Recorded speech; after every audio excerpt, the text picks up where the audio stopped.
So I got to thinking, not everybody knows you. You get a project like this and you start thinking to yourself, where in the world do I even begin? And so I wanted to kind of go through how I organize my thoughts.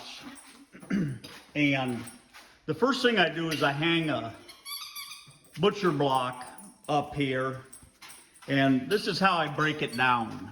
So this is my 1962 Vampy, which one of you named it. I got metal work, body work, what I'm going to do to the bed, the wiring, the inside, what I still need to buy, some mechanical.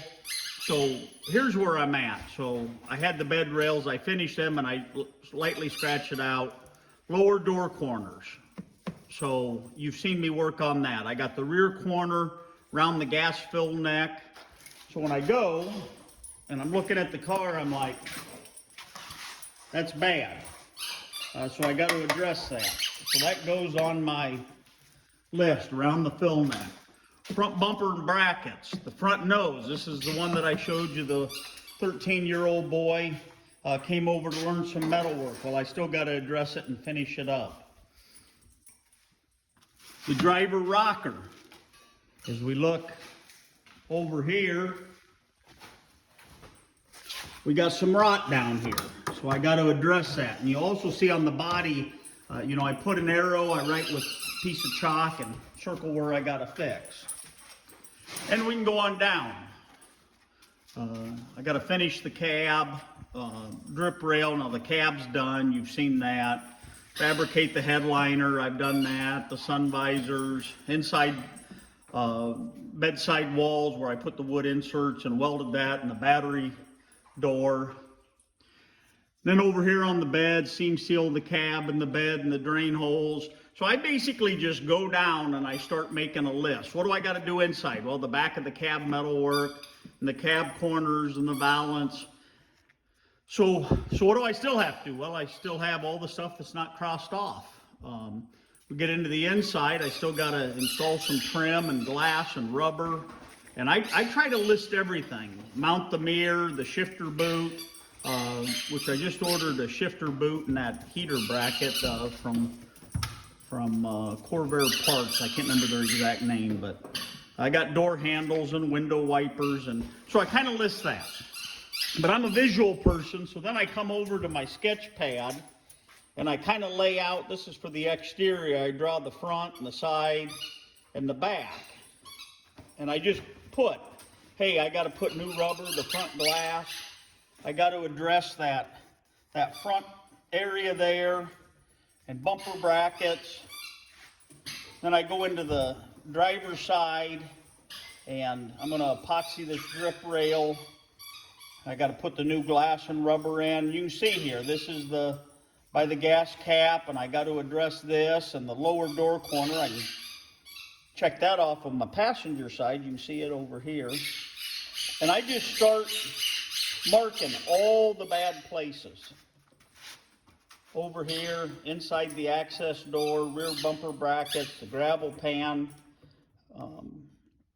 So that's kind of how I organize my thoughts, and I take it from paper, put it on a drawing, so I know what to do. You don't have to be an artist, you just got to sketch it out. And then I've got the real thing sitting in front of me that mirrors what I got to do, and it can be overwhelming. You're going to have to pause all the squeaking, but Lugnut's got his favorite toy, and he's going to town. He thinks he's going to go outside now with it. It can get overwhelming quick, so I try to just focus on an area, and then I check that off my list. And then I focus on another area. And so I approach it, when I got this van, I decided I want to make everything underneath, all the mechanical, I want to take care of that. So I tackled all of that first. Then I tackled the motor and the transmission. Took it up Chair City Corvairs. Bill and I, we completely rebuilt both of those, and then he came down and helped me get it all wired in. So this is, as it sits right now, I can jump in it, fire it up, drive it. Everything is mechanically sound on it. Then I started on the body metal work. And as you know, I kind of went backwards a little bit because this was originally a van and the roof was completely rotted out and all the structure. So I decided to turn it into this pickup truck. And I wanted to get certain areas finished. So I got the bed done, all except for that door. And I'll get that door done, and then basically I'll mask all this up, get it all clean, get it all masked up before I start all the body filler and sanding here. So it's kind of finished right to that point, and this is already feathered in, so I don't have to come up and along this edge. You'll see I kind of already got that finish filler in, and I'll work my way down. But I try to complete one thing at a time so it doesn't overwhelm me. Now this is, yep, that's it.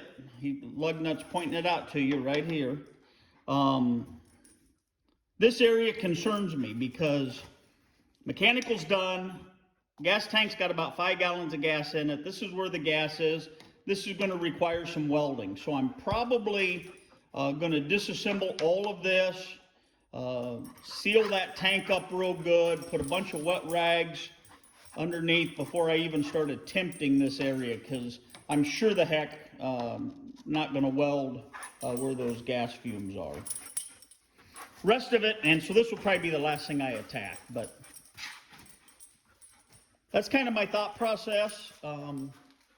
And when I get tired of doing an area, because it can become exhausting. You can lose focus. You can lose, geez, I just don't want to deal with it anymore. Then I build stuff like this, these little accents. Now, obviously, this all has to come back out for me to do the body work. But little stuff like this, like, super motivates me because it's like, wow, that looks real good.